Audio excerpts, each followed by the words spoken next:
नमस्कार, SBT news में आपका स्वागत है। पेश है 15 फरवरी गुरुवार दोपहर 3:15 बजे राजस्थान की 15 बड़ी खबरें। इस न्यूज बुलेटिन के प्रायोजक हैं विनी केक एंड मोर। तो सबसे पहले एक नजर डालते हैं आज के हेडलाइंस पर। राज्यसभा से नॉमिनेशन के बाद सोनिया की रायबरेली को चिट्ठी। शिक्षा निदेशक का बड़ा आदेश। राजस्थान में इस दिन सभी स्कूलों में रहेगा अवकाश। अशोक गहलोत बोले, इलेक्टोरल बॉन्ड ने भ्रष्टाचार को बढ़ाने का काम किया। भाजपा प्रत्याशी चुन्नीलाल गरासिया और मदन दिलावर ने दाखिल किया नामांकन। और लोकसभा चुनाव की तैयारी। देश भर के भाजपा विधायक, सांसद, राज्यसभा सदस्य और जिला अध्यक्ष दिल्ली में जुटेंगे। और अब खबरें विस्तार से। अपने राजनीतिक जीवन में हमेशा रायबरेली से लोकसभा चुनाव लड़ने वाली सोनिया गांधी ने बुधवार को राजस्थान से राज्यसभा का नामांकन भरा। अगले ही दिन गुरुवार को उन्होंने रायबरेली वासियों के नाम एक चिट्ठी लिखी। इसमें उन्होंने इस बात का जिक्र किया कि अब वे लोकसभा चुनाव नहीं लड़ेंगी, लेकिन उनके मन और प्राण हमेशा रायबरेली के पास ही रहेंगे। शिक्षा निदेशक ने एक बड़ा आदेश जारी किया है। इसके तहत राजस्थान के सभी स्कूल शुक्रवार यानी 16 फरवरी को बंद रहेंगे। मतलब 16 फरवरी को स्कूलों में अवकाश रहेगा। राजस्थान के माध्यमिक शिक्षा निदेशक कार्यालय बीकानेर ने 13 फरवरी 2024 को आदेश जारी कर देवनारायण जयंती पर सूबे के सभी विद्यालय में अवकाश घोषित किया है। राजस्थान की पूर्व सीएम अशोक गहलोत ने इलेक्टोरल बॉन्ड पर सुप्रीम कोर्ट के फैसले का स्वागत किया है। जयपुर में गहलोत ने ट्वीट कर कहा, इलेक्टोरल बॉन्ड को असंवैधानिक ठहराने का सुप्रीम कोर्ट का फैसला ऐतिहासिक एवं स्वागत योग्य है। इलेक्टोरल बॉन्ड ने भ्रष्टाचार को बढ़ाने का काम किया है। इसने राजनीतिक चंदी की पारदर्शिता को खत्म किया और सत्ताधारी पार्टी भाजपा को सीधे लाभ पहुंचाया। मैंने बार बार कहा कि इलेक्टोरल बॉन्ड आजाद भारत के सबसे बड़े घोटालों में से एक है। गहलोत ने कहा कि आज सुप्रीम कोर्ट के फैसले ने यह साबित कर दिया है कि इलेक्टोरल बॉन्ड एनडीए सरकार का एक बड़ा घोटाला है। ये फैसला देर से आया, पर देश के लोकतंत्र को बचाने के लिए बेहद ही जरूरी फैसला है। उल्लेखनीय है कि इलेक्टोरल बॉन्ड राजनीतिक दलों को चंदा देने का एक वित्तीय जरिया है। ये एक वचन पत्र की तरह है जिसे भारत का कोई भी नागरिक या कंपनी भारतीय स्टेट बैंक की चुनिंदा शाखाओं से खरीद सकता है और अपनी पसंद के किसी भी राजनीतिक दल को गुमनाम तरीके से दान कर सकता है। राजस्थान में राज्यसभा से भाजपा प्रत्याशी चुन्नीलाल गरासिया और मदन राठौड़ ने नामांकन भरा। CM Bhajanlal Sharma, deputy CM दिया कुमारी, डॉक्टर प्रेमचंद बैरवा, पूर्व सीएम वसुंधरा राजे, भाजपा के प्रदेश अध्यक्ष सीपी जोशी, पूर्व नेता प्रतिपक्ष राजेंद्र राठौड़ समेत अन्य नेता उपस्थित रहे। लोकसभा चुनाव की तैयारी को लेकर भाजपा ने कमर कस ली है। देश भर से भाजपा के सांसद, विधायक, जिलाध्यक्ष और प्रमुख पदाधिकारी 17 और 18 फरवरी को दिल्ली के प्रगति मैदान में जुटेंगे, जहां भाजपा का राष्ट्रीय अधिवेशन होगा। समापन सत्र को प्रधानमंत्री नरेंद्र मोदी संबोधित करेंगे। जिला अध्यक्ष प्रशांत मेवाड़ा ने बताया कि राष्ट्रीय अधिवेशन का पंजीकरण 17 फरवरी को सुबह 11 बजे से होगा। 100 रुपए शुल्क डिजिटली जमा होगा। उद्घाटन राष्ट्रीय अध्यक्ष जेपी नड्डा 17 फरवरी को दोपहर 3 बजे करेंगे, जबकि 18 फरवरी को दोपहर 2 बजे प्रधानमंत्री नरेंद्र मोदी समापन सत्र में हिस्सा लेंगे। राजस्थान में आज सूर्य सप्तमी पर राजस्थान में स्कूलों में सूर्य नमस्कार कार्यक्रम का आयोजन हुआ।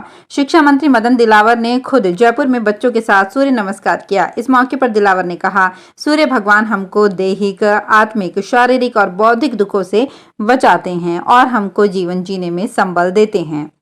जयपुर ग्रेटर नगर निगम के सांगानेर जोन में मिलीभगत कर जन्म प्रमाण पत्र जारी कर दिया गया। मामला तब खुला जब पोक्सो कोर्ट ने जन्म प्रमाण पत्र से संबंधित कागजात मांगे। जब कागजात नहीं मिले तो निगम अधिकारी हरकत में आए। निगम आयुक्त रुक्मणी रियार ने जांच के लिए कमेटी गठित की। कमेटी रिपोर्ट के आधार पर उप रजिस्ट्रार नीलम दुबे, हेल्पर नरेंद्र सिंह और बेलदार श्याम बाबू छिंपा को निलंबित किया गया है। इसके अलावा संविदा कर्मी, सुपरवाइजर राजेंद्र कुमार, आशीष शर्मा, गजानंद यादव, नंद किशोर, गौरव सिंह, महेश शर्मा और गिरिराज यादव को नौकरी से हटा दिया गया है।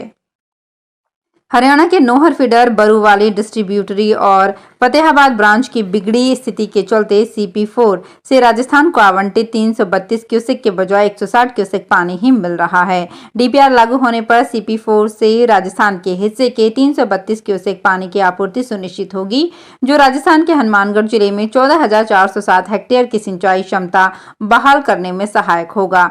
परियोजना की अनुमानित लागत 139 करोड़ रुपए है और नहरों के पुनर्वास से फसल उत्पादन में वृद्धि के रूप में वार्षिक लाभ 47 करोड़ रुपए का होगा। आर्थिक तंगी से जूझ रही बिजली कंपनियों और उपभोक्ताओं के लिए खुशखबरी है। बिजली कंपनियों को रेलवे से 783 करोड़ रुपए मिलेंगे। अपीलीय न्यायाधिकरण ने जयपुर डिस्कॉम के पक्ष में फैसला देते हुए रेलवे को अतिरिक्त सरचार्ज और क्रॉस सब्सिडी की मोटी राशि चुकाने के आदेश दिए हैं। न्यायाधिकरण ने रेलवे के उस दावे को नहीं माना जिसमें उन्होंने स्वयं को डीम्ड लाइसेंसी मानते हुए सरचार्ज और सब्सिडी देने की बाध्यता से अलग कर दिया था। जयपुर शहर में अभी उतार चढ़ाव वाली सर्दी का दौर जारी है और बीसलपुर सिस्टम से पेयजल की मांग भी स्थिर बनी हुई है। ऐसे में फिलहाल जलदाय इंजीनियर राहत की सांस ले रहे हैं, लेकिन उनकी चिंता है कि अगले महीने से गर्मी की शुरुआत हो जाएगी और गर्मियों में पेयजल व्यवस्था बनाए रखने के लिए नए नलकूप खोदने, नए पंप खरीदने और अन्य सामग्री की खरीद के लिए दर संविदा की शीर्ष स्तर से मंजूरी अभी तक नहीं मिली है। अगर लोकसभा चुनाव आचार संहिता लागू हो गई तो 2 माह तक टेंडर प्रक्रिया नहीं की जा सकेगी और गर्मियों में शहर में पेयजल प्रबंधन करना मुश्किल होगा। प्रतापगढ़ एसपी अमित कुमार के निर्देशन में मादक पदार्थ तस्करों के खिलाफ बड़ी कार्रवाई की गई है। पुलिस ने एनडीपीएस एक्ट की धारा 68F के तहत तस्करी की काली कमाई से अर्जित 4 करोड़ रुपए से भी ज्यादा की संपत्ति को फ्रीज किया है। इस मामले में छोटी सादड़ी थाना पुलिस द्वारा आवेदन कॉम्पिटेंट अथॉरिटी नई दिल्ली को भिजवाया गया है। पूर्व सांसद मानवेंद्र सिंह जसोल बुधवार को जोधपुर पहुंचे। 30 जनवरी को अलवर के समीप हुए हादसे के बाद से वे दिल्ली में अस्पताल में भर्ती थे। अस्पताल से डिस्चार्ज होने के बाद वे सीधे जोधपुर के पाबूपुरा स्थित अपने फार्म हाउस पहुंचे, जहां पत्नी का अंतिम संस्कार हुआ। वहां श्रद्धा सुमन अर्पित किए। मानवेंद्र सिंह की बेटी हर्षिनी कंवर और भाई भूपेंद्र सिंह साथ थे। सरकारी स्कूलों में निजी स्कूलों जैसी सुविधा देने के लिए सरकार ने विद्यार्थियों को डिजिटल बोर्ड पर पढ़ाई करने की सुविधा दी, लेकिन इसके बाद भी धौलपुर जिले में सरकारी स्कूलों से बच्चे दूरी बना रहे हैं। बीते 3 साल के आंकड़े इसकी गवाही दे रहे हैं। इन सालों में लगातार सरकारी स्कूल में नामांकन में गिरावट देखी गई है।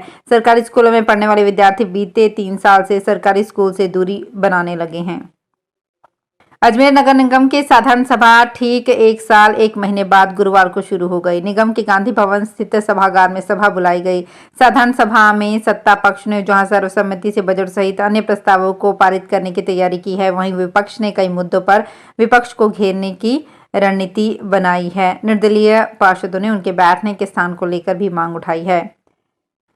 दिल्ली मुंबई डीएनडी एक्सप्रेसवे पर मई तक ट्रैफिक शुरू करने की तैयारी शुरू हो गई है। इसके लिए इसका बकाया कार्य को जल्द पूरा किया जाएगा। केंद्रीय मंत्री नितिन गडकरी बुधवार को फरीदाबाद में इस प्रोजेक्ट का निरीक्षण करने के बाद इसके संकेत दे दिए। मंत्री सुबह फरीदाबाद के सेक्टर 37 पहुंचे, जहां उन्होंने राष्ट्रीय राजमार्ग के अधिकारियों के साथ समीक्षा बैठक की।